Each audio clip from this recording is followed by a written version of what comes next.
Hi guys, here's Dora from the Netherlands. Hey, how are you doing?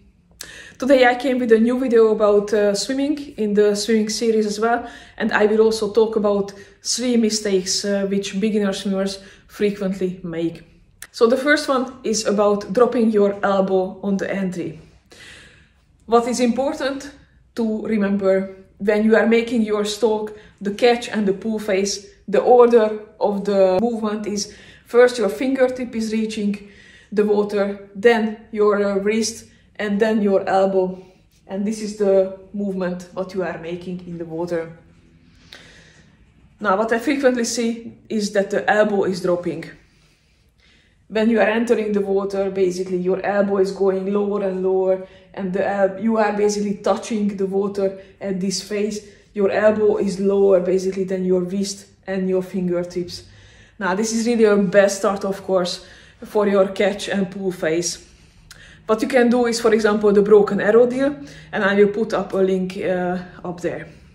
The second mistake can be linked also to this movement a little bit differently. For example, it can happen that your order of the entry is good, so it's fingertip, wrist and elbow getting into the water, but when you basically go for the catch phase, at this point you enter the water and then you go to the side with your wrist, meaning that you start to pull the water in the sideways. It's a bit difficult to show, but like this way. So you are not pushing the water in the right direction, but the side way.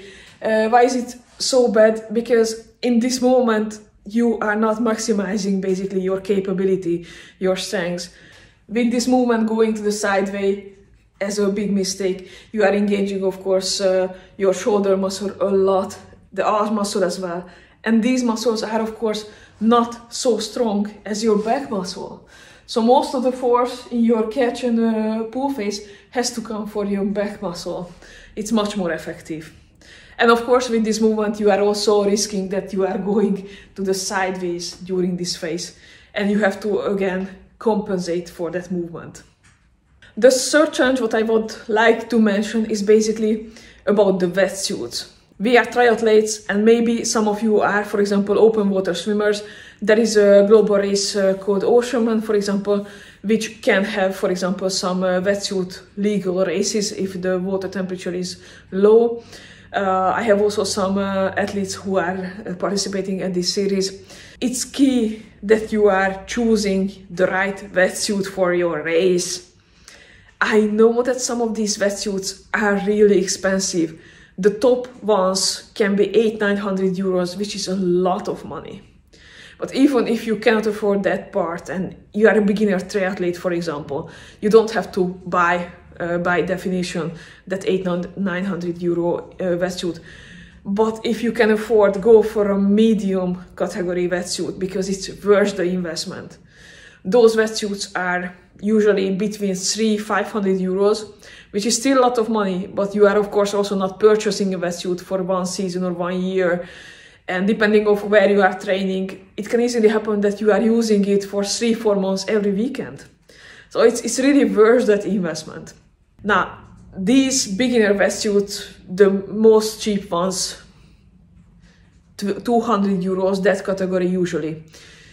At the shoulder and the arm area, forearm area even, they have a thickness of 5 mm.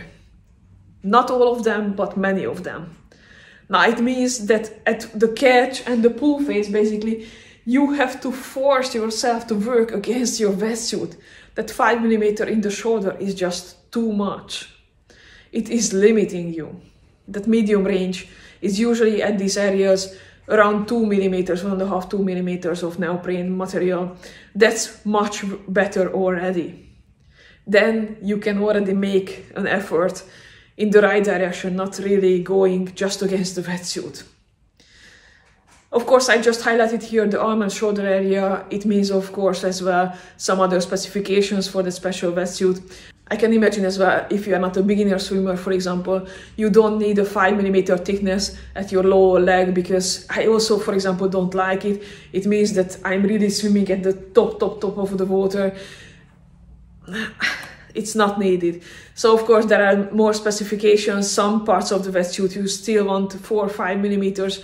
but it's really individual. So if you can go, for example, go for a triathlon club, test out a few wetsuits and make your purchase afterwards once you really see the differences, feel the differences.